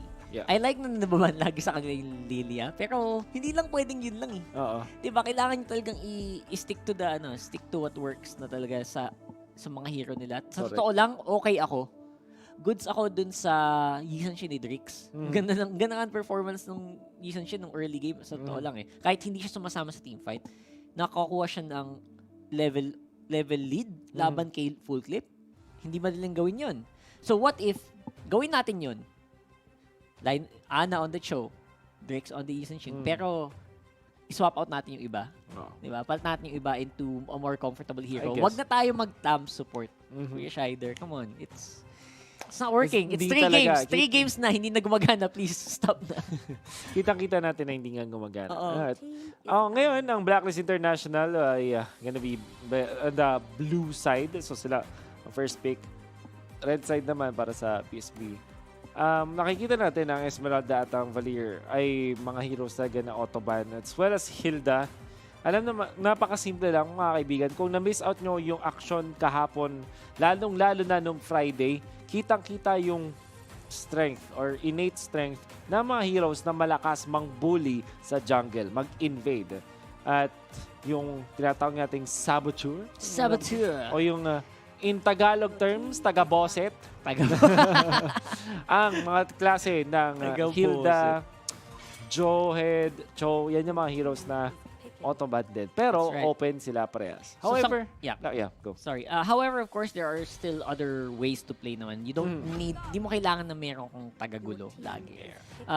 Pwedeng nilang gawin yon, sila naman daw ngayon. Pwede nilang gawin yon as a duo. Like yung nangyari din nung kahapon, I think, hindi lang siya isang hero. Nagdagdag sila ng Natalia. Diba? And somehow gumana siya nung unang parte ng game. Although natalo, I think sila doon with the Natalia pick. Pero still, I think there are a lot of ways na pigilan or pabagalin ang jungle ng kalaban. And Blacklist din yata yung team eh. Oh no, it was team with Unseen who actually used it. So yun, it was Blue Fire. Tinry nila yung Natalia. Medyo gumana eh, diba? Gumana yung early game eh. Nagulo nila ng maganda. Yep. Kaso syempre, Blue Fire talagang medyo madami pa talagang kulang sa kanila eh. I don't know, communication, walang susi, di ba? So, ayun. Para sa side ng BSB, sabi na nito, sige, kunin nyo yung TAMS. Sa amin naman yung Yisan Shin nyo. Good. Also, snatching ang ating Khalid sa BSB. Now, Blacklist International, what will be the answer? Meron silang choice na kumuha ng Johead dito, as well as Cho. This is better for me. Like I said, stick to what works. Kung solid naman si Drake sa Yisan Shin, bakit aalisin mo yun sa kanya? Mukhang mag-Cho Lancelot ulit ang Blacklist For sure. dito. This seems like a Cho Lancelot. Hindi ako magugulat kung Cho, pero pwede nang palitan yung Cho eh. Pwede kang mag-Lancelot into a Farsa if they still want to stay with that. Pero ang problema doon, ibibigay mo na naman yung Cho ni Ana. Johead, Lancelot, ang kanilang choice. So, 100% Lancelot ang kanilang. Lancelot talaga, no? Mababan din. Pag hindi, mababan. So far ngayon, 6-1 ang record ng Lancelot on the Blacklist International side dahil nga naman nanalo sila kanina. Well, side ng BSB, ang Yisan Shin ay 3-4. So, 50-50 siya kanina pero dahil natalo ng BSB, negative na ang scoring ngayon. 33%. Hindi naman. Ano ba to? 40% siguro. 35%. What is basta 3 over 7? 3 over 7 21%. Joke? Hindi, joke lang. 33 most likely, mga ganun. Ewan ko. Manjin, paturo! 40. Paturo paano mag-math. Ayan. Nasa 40-ish. 40-something. Farsa naman para sa BSB. Okay, swapping out the Farsa. So, sinuuna ng Blacklist yung Farsa para naman sa kulit factor ng Johead. Joyd is gonna be really good. Pero yung BSB kasi, kung sakaling naman na dito nila sa game na to gawin, yung 1-3-1 na nasa side lane ang marksman, siguro hindi sila ganun ka-worried dito sa Johed kung saboteur nga ang playstyle ng Johed. Kasi hindi mo naman magugulo sa lane ang isang Yisun Shin. So siguro yun ang pwedeng gawin na adjustment dito ng BSB. As weird as it sounds, baka nga i-side lane ulit nila yung Yisun Shin. This is going to be an 70% tingin ko mag-side lane Yisun Shin sila. Kasi sabi siguro nila, guys, pang gumana naman eh. Lamang ako sa XP, lamang ako sa gamit eh. Correct. So bakit hindi lang natin palitan yung ating mid lane? Kung hindi gana yung Cyclops, nahirapan tayo, hindi natin makontra yung Lancelot ni Full Clip. Gumamit tayo ng ibang mage na medyo masakit, di ba? Huwag na natin piliting i-lockdown yung ayaw magpa-lockdown, di ba? Huwag yung habulin. Huwag yung habulin ng ayaw magpahabol. Yan. Sila pag if you do your own thing, sila na kusang lalapit sa'yo, men. Ayos yun Diba?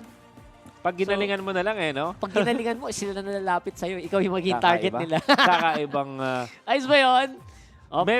kakaibang what is this? Metaphor or phrase or reference mula dito kay Mr. Rockhart. Blacklist International, digi pa rin yung ban nila sa fourth slot. Ayaw na ayaw talaga magpadigi ng Blacklist International. And apart from that, pwede na sila mag-ban ngayon ng Cyclops or actually hindi, yung may Farsa na pala dito. Yeah, so Farsa's maybe there. Yuzong o kaya Baksha. Paano na pwede nilang iban dito? Gana yung Baksha kanina, no? Ang lakas manggulo nung Baksha kanina. I would actually really want to see that banned out. Pero ang gusto nilang kontrahin dito is Hylos. Hylos. Aba, Hylos. We had one game of Hylos yesterday. Yeah. That was Onyx na kinombo nila ng iba pang mga stunners. Sobrang Yes. dami nilang control doon. Kinombo nila sa Luyi at sobrang dali ng setup. Ruby ang sagot ng BSB sa mga pinakamalakas na hero ngayon sa ating meta. Ngayon ang Blacklist, ano ang kanilang kukunin? I'm looking at their lineup at pwede silang mag-chow. Side lane secured ang BSB. Ruby sa gilid, Khalid sa gilid. But Yuzong para sa Blacklist? What do you think? Yuzong is a great option. Kailangan natin isipin yung lane X-Borg. configuration din eh. Pero X-Borg is... Export chow? Or they need a mage now. Pwede silang... Kailangan nila ng magandang Duran's carrier. Durance carrier. Naubos na eh. Gorafa o kaya Pwede mag-Rafa, no, si Dex? Oo, pwede. Pero Sicilian? Sicilian. Oh, yun. Sicilian. Okay, Durance carrier, there you go. Kung Durance lang din naman, ayan na. So, nung mga times na wala ang Valir na pang tulak, pang kontra dun sa quicksand guard ng isang Khalid, at least meron ka namang sanguine claws para ma-displace ang iyong mga kalaban. So, I like it. Like the ideology. Mula sa Kufra Blacklist open, International. possible, ng balance ng lineup nila pag nag-tank sila ng Kufra. Oh, pwede. No? It's going to help. Mabilis din mag-rotate yung Kufra, di ba? Anti-lance din yan. Oo, anti-Lancelot din. And hindi din basta-bastang makagalaw si Aqua pag nag-ano siya. I Pag think nag-tank siya. masyado Or maganda. Edward. Yung Kufra. Or maybe baka ibalik na sa Baksha. Or sa BSB Baksha, for comfort oo. place. Instead, Cho. Cho! Wow. Okay. Sabi ni Cho dito, teka lang, hindi pwede magulo yung aking 100% pick and ban rate. Oo nga, no? Hindi pwede mawala. Hindi pwede. Kailangan lagi ako. Kailangan ako mapili. Yeah. Sabi niya, and tinulak niya, sinipa niya si Kufra pababa ng bangin. Ayan, siya na ngayon ang gagamitin ng BSB. That's right. Okay. Okay, so I would say na balance pa rin naman, pero mas squishy yung lineup ng BSB ngayon kumpara kung nag-full tank sila. At dito naman sa Blacklist International, they are gonna scale so hard. Yep. Man, scaling ang sinasabi mo dito. Tama ka dyan. Pero yung early game nila, ang lakas din eh. Imagine, this is Jawhead, Lancelot. Maganda yung combo nila. Tapos pag nasaktuhan mo pa ng Sanguine Claws, matutunan kahit sino dyan with the X-Borg Contra Inferno. So, solid early game.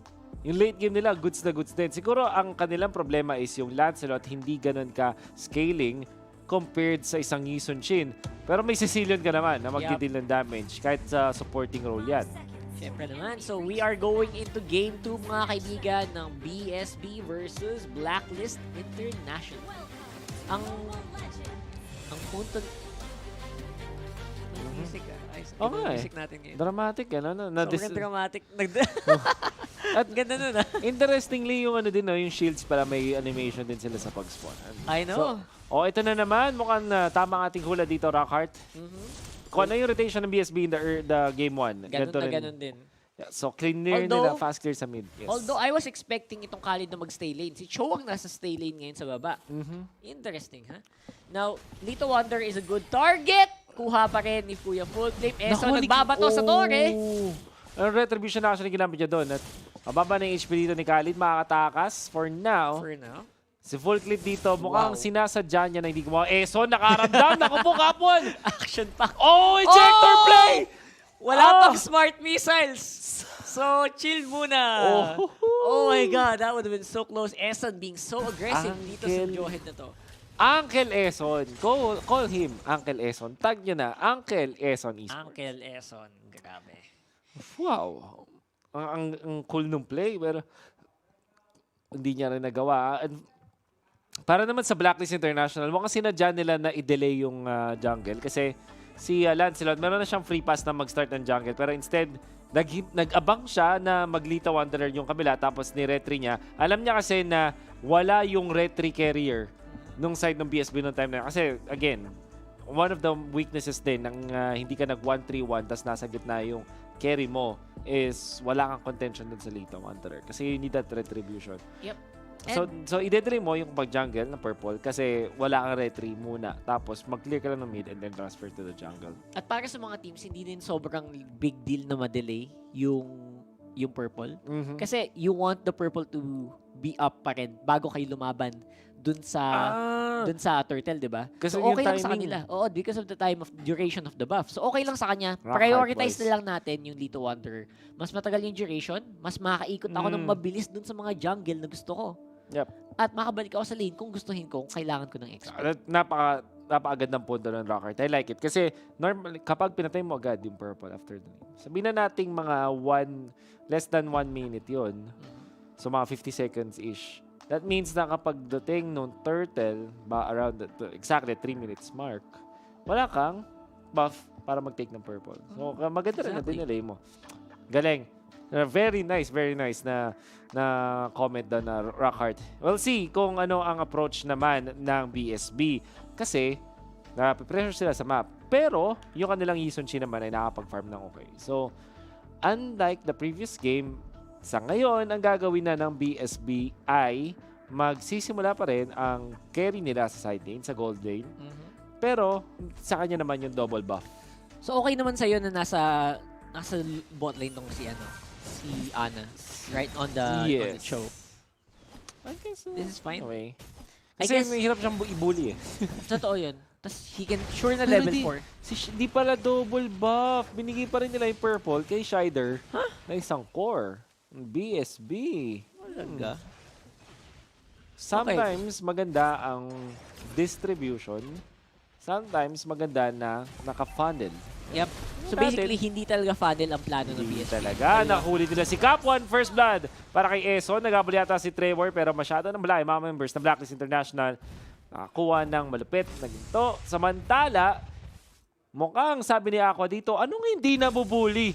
Pag-export ko na yan, kaya kong ibuli yan. Yep. At syempre kung export ka, sinusubukan mo ding maging threat by just using your Firaga armor. At ang export ngayon, mas malakas pag nakatanggal yung Firaga. Okay, full crit naka-retry dito. Last insanity fade away mula kay Aqua. Fake back mula dun sa ating X-Borg. Buti na lang, hindi namatayan ang BSB. Kundi, grabe, nakakatakot yung play na yun. Mula dito kay Aqua on this X-Borg. Impressive.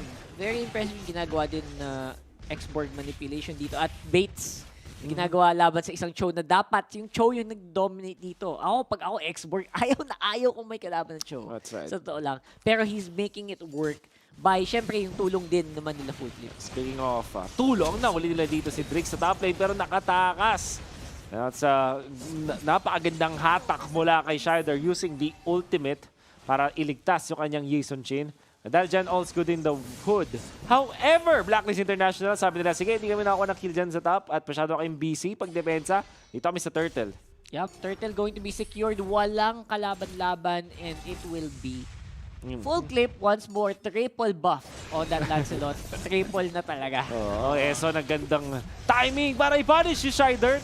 Toss back, minatak, pero syempre, kulang ang sustain ni Shider laban sa dalawa.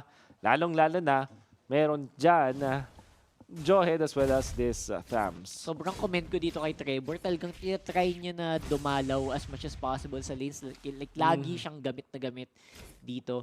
And the problem is wala talagang ma-hold eh. Walang ma-crowd control ng maayos yung BSB. Because yung crowd control nga ni Ruby, pang malapitan. At ayaw lumapit ng Blacklist sa kanya. Kaya hindi siya basta-bastang makapag-skill spam kasi nakakalayo agad yung miyembro ng Blacklist. At may konting death brush na set up dito ang BSB. Dexter, kaagat ba siya? It's a trap. Hindi siya kaagat. Dexter knows exactly na hindi niya kailangan lumabas ng kanilang side ng river.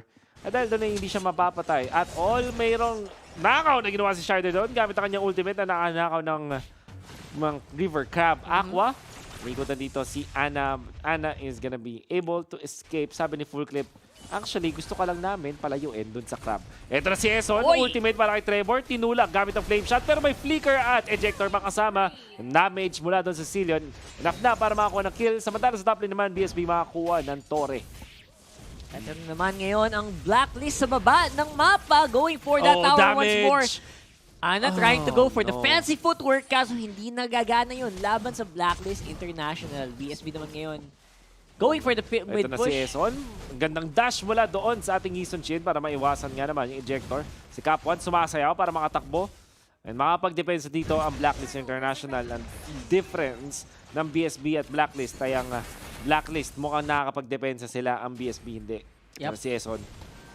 Eson try to go for this. Edward actually lumalaban ngayon. Nahatag dito si Trevor na kubo! At gonna go down for sure. Binigay na talaga kay Dexter. Sabi niya, sige, deserve mo yan, pare ko eh. Sa'yo na yan. At magpupush na ang Blacklist International dito sa gitna. Raging Sandstorm gagamitin dito. But the Thorndos is there! Sanguine Claws ang kate! At nakuha na nga ng kill doon sa Khalid. Napakalinis, I would have to say, the Blacklist team.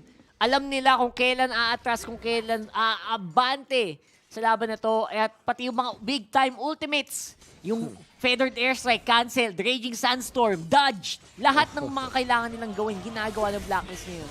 Full clip nakanakaw ng orange buff doon. Hinatak ni Ruby. But will still get the turtle this time. At may kontra pa yata. Napa-flicker na dito si Shider. Pero nandito pa rin ang ilang members ng Blacklist International. Try nila mag-push dito sa may top lane. Nandito si Eson din. Naghahanap ng target. Naghahanap ng timing. Ito na. Aariba na. Shider yata target. Kaso natulak using the flame shot. What a play coming out from Trevor. Lancelot mahuhuli ng stun. Feather their strike nandun. Pero sinayawan lang ni Full Clip. Mamba out para sa ating Lancelot. Hindi ba sobrang dominating ng Blacklist dito? Pero alam nilang kailangan umatras. At like I said before, knowing the limits of your hero, malaking bagay na yun eh. Correct. Alam mo hanggang saan lang kaya mo at hindi mo na kayang sumobra pa, okay na. Basta hindi kayo mamatay, you don't need to get the kill. Actually, Aqua bikes up time. What an ejector play! What an ejector! Grabe naman, Blacklist! Oh my goodness! What's happening to Kuya Eson right now? Gigil na gigil with the unstoppable force. Papasok na naman! May pa! Oh my God! What a play! Si Trevor ngayon lang mapapatay ng Blacklist International Eson Esports! Eson Esports! Si Cap1 will be taken out as well. My God, ang daming... Wala pa tayo replay dyan. Tingin ang replay nun. Ang ganda. Wala akong masabi doon. Grabe! Kanina pa dapat siyang namatay doon. Grabe. Man, kailangan natin ng replay doon. May agimat. May agimat si Eson dito.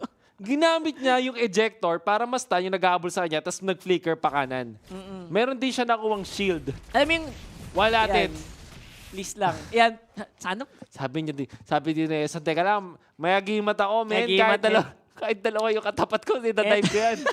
Ito nasa bush yung dalawang miyembro ng BSB. Hindi ko na alam kung sino eh.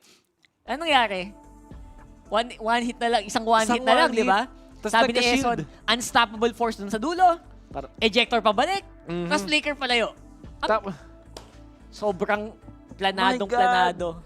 I can't believe it. Uncle Eson still got it.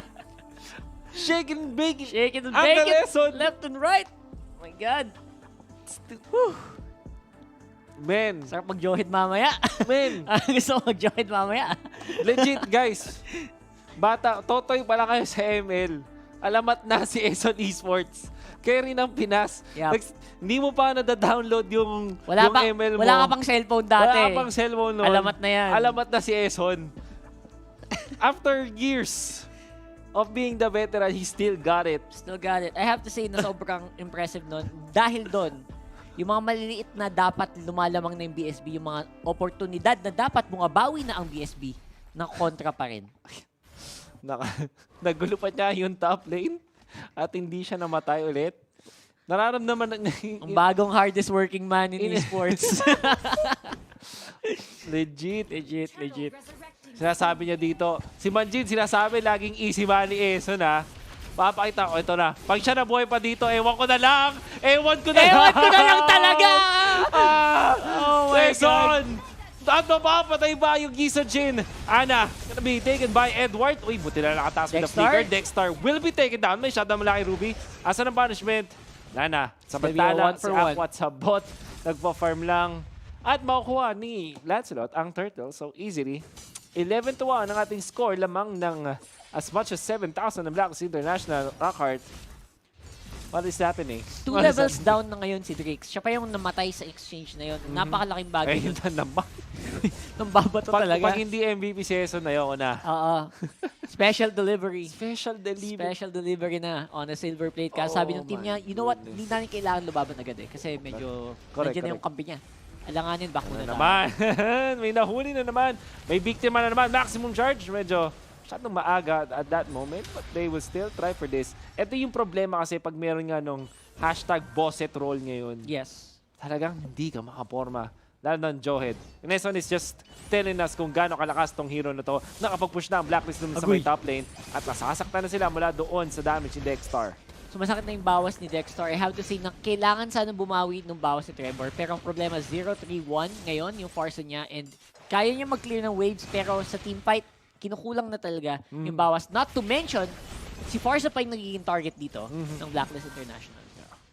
Man, 11 kills to 1. Yung Blacklist, yung BSB, I think valid yung idea nila sa specific game na to na ilagay yung kanilang Yisun Chain doon sa may side lane kasi ayaw nilang mabugbog dito nung laners ng Blacklist International. Ayaw din nila na magulo yung jungling nila ni Eson. Pero yung fact na dinistribute nila yung kanilang buffs, feeling ko doon na sila nagkamali. Yep. Kasi talagang nahirapan sila dito. And dahil doon, bumababa yung tempo ni Drix. Na dapat sana sobrang bilis na ni Drix ngayon. Sobrang bilis na mag-spam ng skills. Ang bilis ding kumuha ng umikot sa mapa. Yes. Faster XP. Not to mention yung level ni Drix na apektuhan din dahil hindi nga niya kinukuha yung buong jungle. Tulad ng funnel. And dito naman pumapasok yung teorya na yung funnel naman talaga, ginagawa siya for a reason. Ginagawa siya dahil napaka-effective niya na pampabilis ng XP, pampabilis ng level. Nung mga carry, nagbubuhat naman talaga ng team mo. Yeah, I think yung term dito kukunin natin mula sa ibang mga MOBAs ay ang flash farm na tinasabi nga natin. Pabilisin mo yung pag-farm. Kasi ang idea is dapat mauna kang yumaman. Kasi sa first minute, technically speaking, parehas naman kayo ng amount of gold dapat na makukuha, di ba? Unless may magkanakawan. Kaya naman, nagpa-flash farm ka para mas mabilis mong maabot yung maximum mo sa side mo ng mapa at syempre, mag-invade ka ngayon sa kalaban. Or, i-punish mo yung kalaban. I-duelo mo yung kalaban. Pero, and punish naman talaga ang ginagawa pa. Ulit-ulit na itong Blacklist dito. Eson is gonna be there for the playmaking potential. Kapwa na pa-ulti para na makatakbo. Nakuha at na-secure ba nila ang orange buff? Mukhang napunta naman kay Drix. So at least that's good. Nakuha naman ni Drix ang orange buff na yun. Lord will be next. The rest of the team is still rallying towards full clip dito. Level 14, naghahanap din ng iba pang buffs na pwede niyang kunin. Habang ang BSB naman, sinesecure na lang ang side nilang mapa. Pero syempre, nandito pa rin ang Blacklist para manggulo. Slowly, nakakakuha na ng malaking control ng mapa dito ang Blacklist International. Kailangan ng magdepensa ng BSB sa kanilang mga base dahil yung bot lane at yung top lane wala ng inner turret. And mukhang yung Blacklist taking advantage of this fact, nagpapakita na sila ng mga heroes sa mga side lanes. Tapos si Full Clip yata ay magsisimula na ng Ito na Lord yun. dito. Si Eson sumobra. Ayun na. Nauli na dito si Kapwan. Sasaktan. Actually, ito try ni Eson 1v4. lumapit ito. 1v4. Finally, Medyo sobra na yan. nasobra na. Wala na yung agimat. Laban sa apat. Pero alam mo yung epekto nito? Yup, libre na Lord. That's Libre what Lord. they're gonna get. And sabi naman ng Blacklist, okay lang yan. Matagal pa naman mag-spawn yung Lord. At siguro by that time, pwede nang sumabay makilakad tong si Eson. Sabi nila, sige naman, bakit hindi? 36,000 gold para sa side ng Blacklist International. That translates sa almost 9,000 na lamang ng Blacklist International. Kasama pa ang Lord. Nakakatakot to at alam mo, nag-favor pa to sa Blacklist, ha? Ang Oo. tagal mag-spawn ng Lord. Kaya si Eson, Ayan, sabay na buhay sila halos. Oh. Sabay na nga sila. And ito sa may bottom lane, si Aqua. Mawawala ng Firaga armor. Pero hindi rin naman magko-commit ng BSB dahil may immortality pa ang ating X-Borg. Samantalang ibang lanes naman, naturally, nagpo-push. Yup, halos sabay-sabay lahat ngayon. At titignan kung lalaban look at ba ang that. BSB dito. Nahila na naman si Kuya Shider. At ito na yung full zone na ginagawa ng Blacklist sa dalawang side ng jungle nila. Yes. Wala ang pwesto. Hinahatak. Pinaglalaroan si Shider na ba? Flicker na nga. That's Flicker burned out. Dito ng ating Ruby. Yan ang Lord. Ultimate mula sa Yison Shin. Mountain Shocker. Top lane nandun yung Lord. At mukhang madedepensa ng BSB yung kanilang top lane. Not the middle, however. Yup, malaking bagay din na buksan ang mid lane Naku ng po, BSB. sabi ko sa tatlo. That's gonna hurt. At ito na yung last Agoy! insanity para makakuha ng kill doon sa Farsa. Kapwa tumalaban na lang dito pero nasasaktan pa rin sila. Doon sa Sanging Cross na naman. Nakakuha yung kill doon sa Cho. Kapwa makakataas with the flicker. Drix. Patak mo kay Eso pero bawal kang tumakas. Where are you going? Huli na naman. At Umuwi immortality ka doon. naman. Para kay Eson, I think that's gonna be it. It's gonna be an easy push here with the rest of the minions coming in. Full clip. Busog na busog pa rin. At isa na lang, dalawa na lang. Didepensa pa sa BSB.